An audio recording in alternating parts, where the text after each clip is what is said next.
এখন আমি খুব সকাল সকাল উঠে পড়ছি, আর সকালে আশি কাজ করে ফ্রেশ হয়েই নিয়ে চলে এসেছি বাপ আর ছেলের জন্য চা, তার সাথে আমারও চা।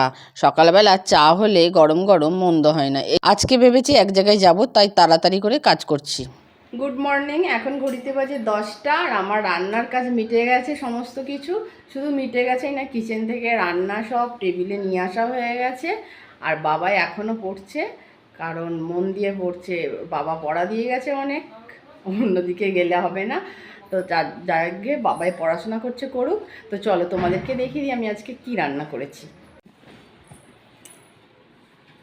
করেছি আলু পটলের তরকারি, চাটনি, আমড়ার চাটনি। এটা আমরা খাবো, আর এটা মায়েদেরকে দিয়ে আসবো বলে ছোটো বাটিতে রেখেছি। ডিম ভেজেছি, নোটে শাকের চচ্চড়ি, এটা হচ্ছে আমার খুব ফেভারিট একটা ডিশ, পেঁয়াজ পোস্ত।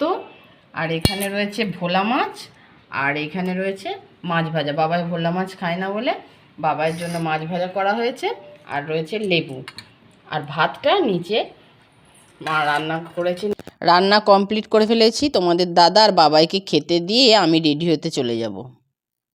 তাড়াহুড়ো করে সমস্ত কাজ হয়ে গেছে, রান্না, ধোয়া, মাজা, খেতে দেওয়াও হয়ে গেছে। তোমাদের দাদা খেয়ে নিয়েছে, বাবাই খেয়ে নিয়েছে, আমি খাবো না, কারণ আমি তাড়াহুড়ো করে খেতে পারি না, আমি এসে খাবো। আর এমনিতেই আমি একটু বেলায় খেয়েছি, আমার খিদে পায়নি। আর এখন ঘড়িতে বাজে 1:25, আর আমাদের ট্রেন 1:30টায়। এখনও বাড়ি থেকে বেরোনি, এবার বেরোবো। চলো, আর বেশি কথা বলার দরকার নেই। বাড়ির কাছে ট্রেন হলে কী হয় বলো তো, একদম তাড়াহুড়ো করে ট্রেন আগে স্টেশনে ঢুকছে, ব্যাস মার ছুট দৌড়, এইভাবে যায়। তো চলো তাড়াতাড়ি করে চলে যাই। চলো চলো চলো চলো। বাড়ি থেকে দৌড়ে দৌড়ে এসে ট্রেন ধরেছি। ট্রেনের আর কোনো ভিডিও ক্লিপ নেওয়া হয়নি। ট্রেন থেকে নেমেই সোজা হাওড়া স্টেশনে এসেই বাসে উঠে পড়েছি, যাবো এজরা স্ট্রিট। আর বাসে আমি এদিকে লেডিসের দিকে, আর তোমাদের দাদা জেন্টসের দিকে বসে পড়েছে। কিনবো একটা ইন্ডাকশান, একটা ছোট পাখা, আর কিনবো একটা টিফিন কৌটো।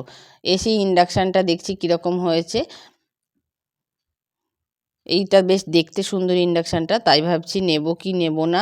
ফাংশানগুলো তোমাদের দাদা ভালো করে দেখে নিচ্ছে। আর এখান থেকে আমি একটা আমার ভাইপোর জন্য টিফিন কৌটো নেব ভেবেছি।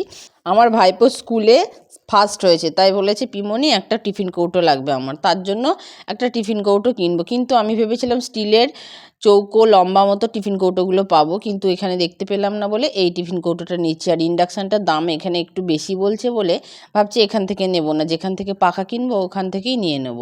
তার জন্য নিলাম না, এখান থেকে টিফিন কৌটোটা নিয়েই বেরোলাম। এবার যেখান দিয়ে যাচ্ছি সেখানে দেখো এত কাচের সেট, মানে ডিনার সেট, কাচের সেট দেখে মোটামুটি আমার চোখ তো ধাঁধিয়ে যাচ্ছে, মনে হচ্ছে সব একবারে তুলে নিয়ে বাড়ি চলে যাব।